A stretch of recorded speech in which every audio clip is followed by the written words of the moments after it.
Greetings, everyone, wherever you're watching us from. Welcome to UJ Sports on UJTV. This is the first of many episodes to come. We'll be talking more sports, speaking to a lot of our student athletes. My name is Collen Maepa. I'm the coordinator for communications at UJ Sport. I'm also responsible for running the Healthy Campus program for the university. So today we have in studio one of our most accomplished athletes at the university. Her name is Caitlin Rooskrantz. She's a gymnast who's participated in various competitions across the world, and she's here to tell us her journey in gymnastics. Caitlin, welcome. Thank you. Thank you so much for having me. How are you doing? I'm doing really good, thank you. Good, thank you. A lot of people, maybe some people don't know you. Some people who follow sport know you. Can you tell us a bit about yourself, who you are, and where you come from? Okay. So my name is Caitlin Rooskrantz, as you've mentioned, and some may know, some may not, but I'm a South African national gymnast. I'm also an Olympian. I went to the Tokyo Olympic Games, and yeah, I have quite a few achievements under my belt and have come from a very long and tough journey that has brought me here today. But yeah, that's not all I am. I'm a gymnast, but I'm also a student at UJ, currently studying. And yeah, I'm trying to kind of balance my life between the two at the moment. Yeah. And how is a normal day-to-day life for a high-performance student athlete like yourself as a gymnast? Yeah, so my day-to-day life is very intense. If people who know me know that I am always on the move. I have from Monday to Thursday, sometimes Fridays, I have 12-hour days every day, where it will obviously vary depending on the different day, but I'll take a day like a Tuesday. I wake up in the morning, have breakfast, and I have training from 7 in the morning until 11:30, and then, 11:15, and then I have to get to my first lecture at 11:30, and I have lectures until 4:15. Then I go back home, just get something to eat because I don't stay too far from my gymnastics club, and then maybe do an hour of work. Then I go back to the gym for a weight training session for an hour from 6:30 to 7:30, go back home, have dinner, shower, get into work, and I'm in bed by 11. Yeah. You've got quite an intense day. It Yeah. sounds like an intense schedule. You got involved in gymnastics at quite a very young age. I think age 11, if I'm not mistaken. What got you into that sport particularly? Okay, so just to actually correct you, I started gymnastics when I was 6. So yeah, just a few years earlier. But yeah, so I was a very, very busy kid. Typical athlete story, I think. My parents, I gave them such a headache. I was everywhere all the time. I was naturally very flexible and agile and strong from a very young age. And they didn't actually know what to do with me. So a few of their friends actually recommended that they take me to gymnastics because like my parents and like many people in South Africa, they actually didn't know what gymnastics was. And that's actually how I got started at the age of 6. It was supposed to be something, an after-school hobby. It wasn't supposed to be as serious as it eventually got to be. But, I was there for about a year. I was then put into the competitive program and I developed such a deep love for the sport and haven't looked back ever since. So did you look up to any professional gymnasts at the time when you got in, when you started competing professionally? Yeah, no, I had many role models along the way of my career. There were a few within the South African gymnastics program that, when we were little and still upcoming and the senior girls at the time within our gym. To name one, her name was Claudia Cummins. She was also a Commonwealth gymnast and a very accomplished South African gymnast. And yeah, I think her, along with many other international stars that I did really look up to. There was also a German gymnast. Her name was Elizabeth Seitz that I trained with actually a few times. I went to Germany for a training camp for 3 years, on and off, not 3 whole years. And yeah, no, for me, there was something about her that really inspired me. She was quite a bit older than me. She was about just under 30 or somewhere there, but she was still competing so well internationally, and no matter how many setbacks she went through, whether it was injuries or surgeries, she kept coming back, more motivated and stronger than ever, and ended up winning actually a world's World Championships bronze medal on bar. And for me, bar is my strength in gymnastics and my favorite apparatus. So I really, really admire it. Yeah. So speaking about bars, I know gymnastics is categorized in different, it's got different categories. You are doing artistic gymnastics. Can you tell us how that is structured? Yeah, so I am doing artistic gymnastics. So how artistic gymnastics works is that women's artistic gymnastics specifically, because you do also get men's artistic, and then they have different like apparatus. So our apparatus, we have 4 different apparatus, and we have the uneven bars, the ones you swing on.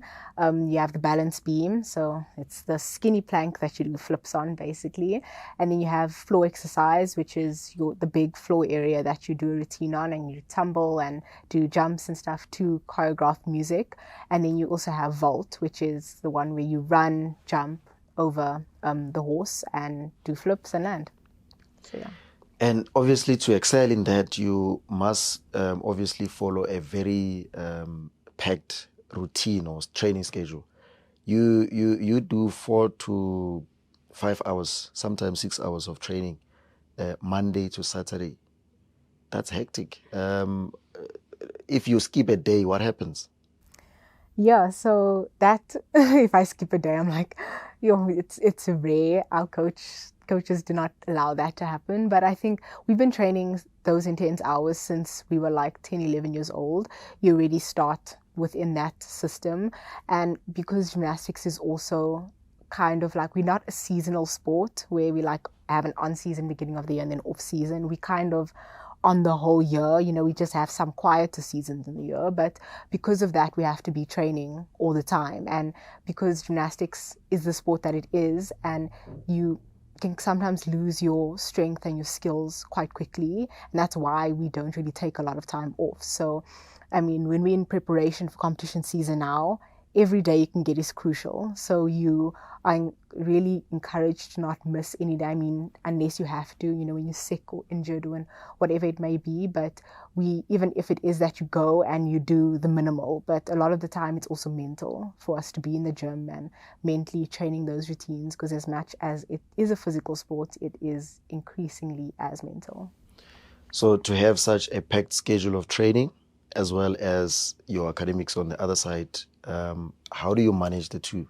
Playing sport, training that much, and also being able to attend class, prepare for your assignments and tests and examinations, and still travel the world. How do you do it?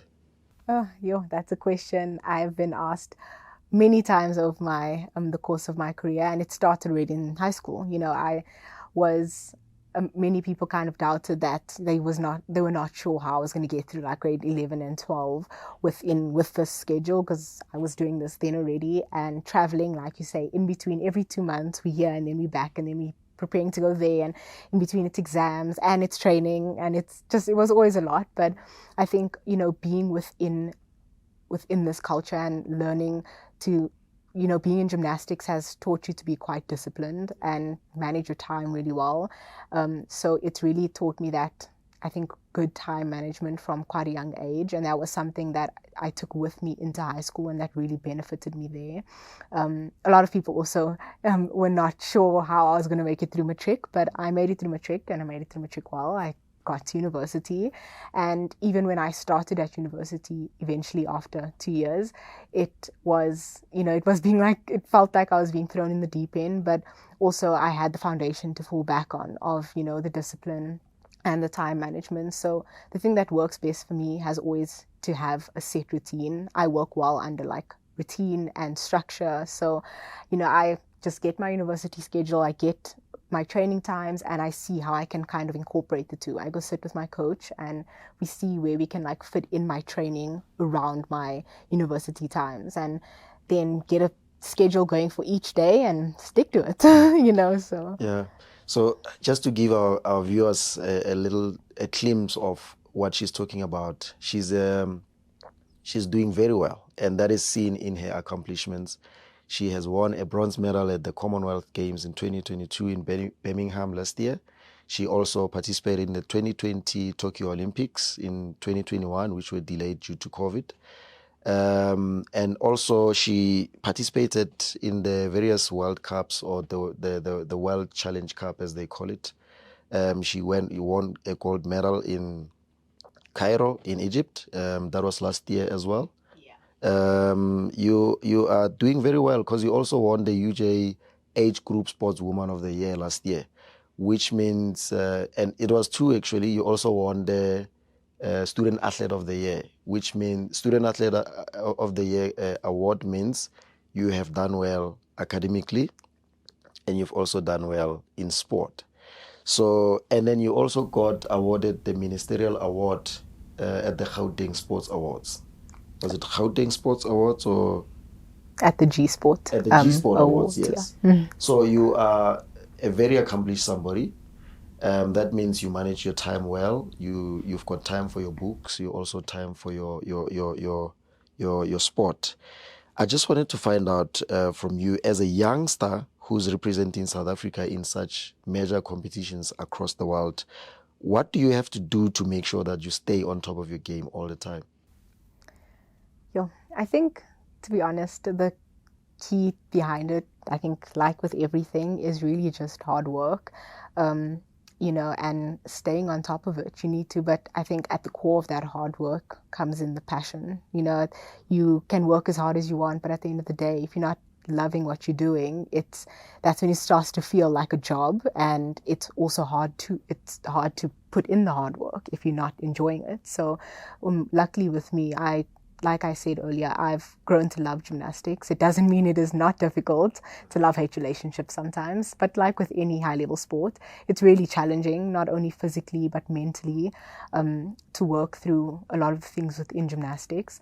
But I love the sport. And I think for me, that's what fuels my passion as well as my hard work. So I come in there every day I know what my goals are, short-term, long-term in the sport. And that is what motivates me every day to keep working hard and giving my best. And I think for me, that's what it's about. So you could have actually went to your first Olympics in 20... You missed your Commonwealth Games in 2018. You missed that because you were declared medically unfit due to an injury. The injuries, obviously, people tear their ligaments, they get knee injuries, ankle injuries. What was your injury and how did that affect you?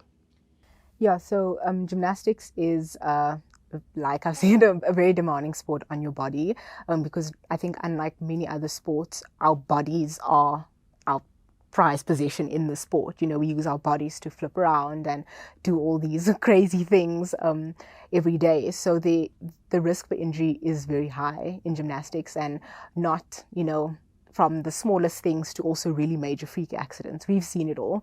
So yeah, I've went through quite a number of injuries within my career, and that one specifically was it was a knee injury that was coming for like 2 years. So over the past 2 years prior to 2018, I had dislocated my knee a number of times on different skills. But as gymnasts, they say we have very high pain tolerances. So I would kind of, go to physio, strap it up, because we were always kind of in the midst of competition season. I didn't really give it the attention that it needed at the time, and just kind of work through it. And by the time it was like mid-2017, I actually picked up an ankle injury because of my knee injury. So it was an overcompensation injury. And at that time, we went back to my orthopedic surgeon, and he told me that my knee was basically half apart and we needed to get it surgically repaired if there was nothing else that was going to fix it at that point. So we decided to go for the surgery because it was starting to create other problems. So I ended up going for an MPFL reconstruction. So basically fixing my ligament that was holding my kneecap down. That was like completely severed. So yeah, it was a very successful surgery. But because of that, even though in the beginning of 2017, I'd actually gotten the qualifying criteria for the Commonwealth Games, beginning of 2018, when the games came and was supposed to leave, I was not even like 9 months post-op, and I was not where I needed to be. So they obviously told me like I couldn't go. And I think for me it was difficult because it was, together with the Olympic Games, the Commonwealth Games was just as big of a goal, and I was working towards it for so long. And yeah, it was kind of just ripped away from me. But Mm-hmm. yeah, I used it as, I think, a stepping stone to come back even stronger. So who are some of your biggest competitors in the world? When you went to the Commonwealth Games, when you went to the Olympics, I'm sure there could have been some names there. Yeah, so there are many really, really good gymnasts all around the world. In the major countries like the United States of America, Russia, China, Japan, France. Those are where the top gymnastics teams in the world come from. So we compete against all of them when you go to World Championships, World Cups, as well as the Olympic Games. The best of the best are there. So we've seen some really good people. Namely Simone Biles. I think everyone knows her in the gymnastics The world. American. And in the non-gymnastics world, she's become, I think, an sporting legend at this point. She's really broken so many barriers within gymnastics itself, and I think also just for women and women of color within the sport. So she's a big name to stand out. As well as, quite a few Russian gymnasts and Canadians. And yeah, I've met quite a few of them and trained alongside them, competed alongside them, and it is, I think, the biggest inspiration. Yeah. So you could be a youngster somewhere in South Africa or in the African continent or anywhere else in the world, and you're listening to this and you want to do the same thing that Caitlin is doing, which is gymnastics, doing what she loves. She's a student at UJ. For someone that looks up to you, could be a village somewhere in Limpopo or KZN or Northwest or Zimbabwe. What do you say to a kid that's very talented but doesn't have access to clubs, for instance? Because you get to join a club so that you develop the skill. Some people may not be exposed. What do you say to those people? But maybe they're watching you right now and they wanna get into the sport. What do you say to them? Yeah, so I think for people out there that really do want to maybe get into the sport and the circumstances are a bit challenging, it can be difficult, but I think for me, I'm a woman of faith, and I strongly believe in God and that trusting in him. And that's what I've done with my life from a very young age. There was many times in my life where I had no idea if and how certain things were going to happen, including making it to the Olympic Games. For me, that was a goal that felt like it was out of this world, that was not possible, yet I accomplished it and I did it and I went. So I think, for me, it's just to keep trusting, keep having the faith. You don't know when your next miracle is coming and where, your next saving grace will be. So I think keep your hope up and keep looking up. Do what you have to do. Everyone right now who's a high performance athlete in the world is preparing to go to France for the Olympic Games next year. What are you going to do, or what do you have to do to qualify to get to France? Yeah, so that is a major goal for me right now also. The first step of my qualification process actually starts now at the end of March. We have our national championships and our trials. So it is the trials for the African championships. So my goal is to try and be in that team. So then I can be a part of the African Championships team that goes to the African Championships. And at the African Championships, we'll then have to qualify for the World Championships. And once we've then accomplished that, which we trust that we will, get to the World Championships. And then the last and final goal is to try and be within that qualifying criteria, a certain number of points to get into that Olympic spot.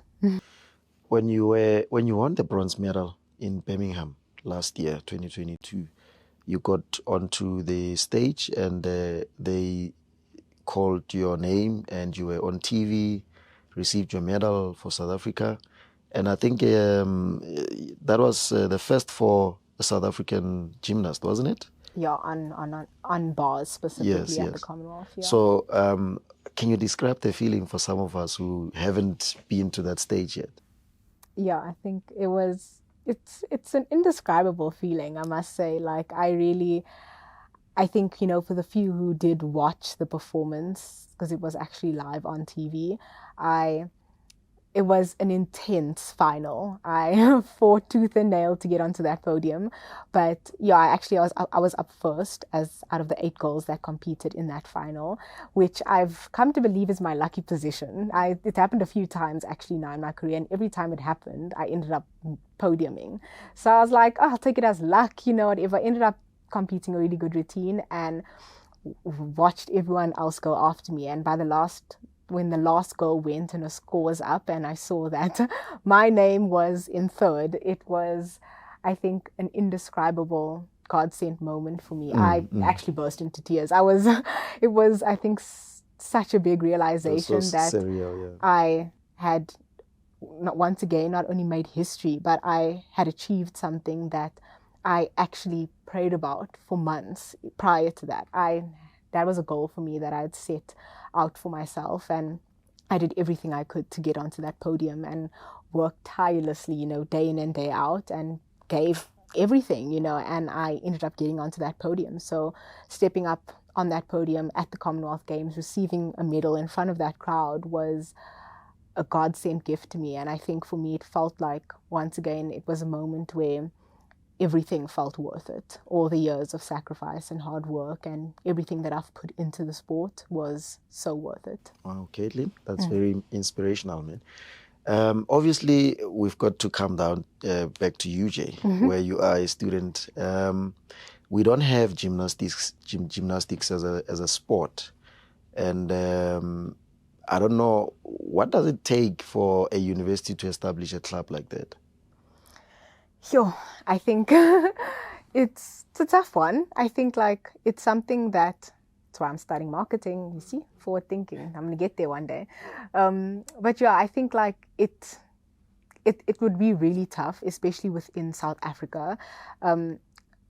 Gymnastics is a very small sporting code in the country and not very recognized and well funded by not only I think the government, but also corporate companies and private companies. So, and a sport like gymnastics is very pricey, not only to do, but to, I think, get a facility running. The equipment is really expensive. Everything that you need to do with gymnastics, you need a really big hall with, equipment that costs millions. So it would be really difficult, I think, to get that started in South Africa. It won't be easier.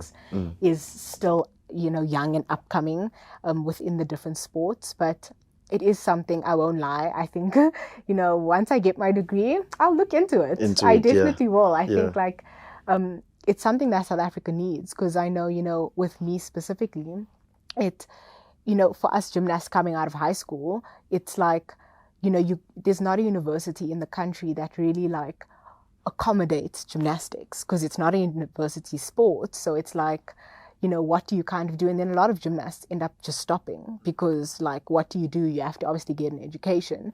And I just feel like it doesn't have to be like that. The same way, every other sport, whether it's a netball player or a soccer player, can go to university and carry on that sport while doing their degree, and everything kind of works as one. It should be the same for gymnastics, and we have a very long way to go to get there, but I believe that we will eventually get there. But the nice thing about that is that the university is funding your tuition fees. Yes, they're supporting you with a sports bursary because you're a student athlete at UJ. Yes, so I've been very blessed and I think privileged to have been given the sports bursary by the sports department. It was something when I came into the university I didn't actually apply for, because gymnastics wasn't actually a sport at the university, so I didn't think it kind of applied to me. But within a few weeks of being at the university, I was approached and basically told that, at the level that I'm doing sport at, that it should be a given. And I'm granted with a sports bursary that covers all my tuition fees and gives me access to everything that I need at the university, sports department specifically. So I'm very, very grateful for that. And it is, I think, any help in any donation that we can always get is always a positive. Yeah, very interesting. What would you say is your most career highlight, maybe, since you started participating in the sport? I have a few. But I think currently at this time, it must definitely be the Commonwealth Games. It was a big moment for me, but I've had many other, I think, big moments as well. My first international medal ever at the Hungary Challenge World Cup, where I won gold. That was also crazy. As well as, all the other, I think, podium finishes, and even just going to the Olympic Games. I think being there was, like I said earlier, a goal that I wasn't sure growing up was even possible. And yet, against all odds, I ended up doing it, and I got there, and I had, at the time, a personal best performance. So that was also a major career highlight for me. But I can definitely say it was the Commonwealth Games. Definitely. And what are your future plans in terms of your sport and your career? Do you think that you can use your BCom marketing management qualification together with your sports in future when you're done with your studies? What do you plan to do in the future? It could be 5 years, 10 years from now. Yeah, so I'm definitely still forging my way through and trying to figure it all out. But that was actually the core reason why I went into marketing. So for me, growing up as a gymnast, that was the one thing that I was really passionate about, that I just felt that as high level athletes, we deserve to get the same recognition and the same help and funding as all the other big sports in the country do, whether it's soccer or rugby. We train just as hard, and we dedicate so much of our lives into it, but we just don't have that aspect from like the marketing side of things to help us get where we need to be. We need to be promoted, and people need to know about gymnastics, and people need to come support gymnastics, because that's also how you grow the sport. But we didn't have that help growing up. So for me, it was something I was very passionate about, for advocating for. And that's actually why I went into marketing, that I felt that the brand that I've built for myself as a sportswoman within the sport, within gymnastics, I wanted to go study something that could help that, and could help not only myself, but for all those coming after me, that once they're coming up in the sport, that things will hopefully by then be different, that there will be certain changes that have now been implemented, and that gymnastics will have grown to a level where we have more support and we have more funding, and that their road will be a bit more easier, I guess. Okay. I must say, though, I'm very proud of you personally. I think the university is also very proud of you. Your achievements are doing well for the UJ brand. The university as an institution, seeing you on international stages, on TV, in major competitions, when they raise the flag for South Africa, UJ is also, proud to see you there. Speaking of women in sport, by the way, do you think that universities are a good platform for uplifting sport, particularly women in sport? We know that there's gender parity in terms of salaries and other things, and promotion of sport on television, on TV, like women's sport, football. That now we're starting to see the Hollywood Bats Super League for ladies. Yeah. Do you think that universities are a platform to uplift women in sport? Because you are a young lady yourself, you're a student, and you are doing well locally and abroad. So what's your take about that? I definitely do think that universities have the ability to be a good platform for not only, I think, young people in sport, but for women coming up in sport. And, I believe that when people are in university, when young adults are in university at that time in their lives, a lot of the time it's also quite a very crucial time within their sporting careers. And that's the time when we need not only, I think, all the help you can get in the gym, but also outside of the gym, like this is, UJ is giving me this platform now to, I think, tell my story and promote myself. And I think that is always a good thing. So I really do believe that universities have that ability to do that. And I'm really glad that UJ is doing that. Thank you very much. Well, Caitlin, thank you for your time. It was lovely talking to you. I hope this is the beginning of the many episodes to come to talk to you about your accomplishments, and I hope to see you in the 2024 Olympics in France next year. All right, everyone. Thank you for watching. This is the first of many episodes to come, so I'm hoping that you will support the channel, support UJTV. It's a platform that is there to supply you with all the information you need. It's been lovely talking to Caitlin today, so thank you very much. My name is Collen Maepa. I'm the communications coordinator at UJ Sport. I'm also responsible for running the Healthy Campus program for the university. See you in the next one. The University of Johannesburg, the future reimagined.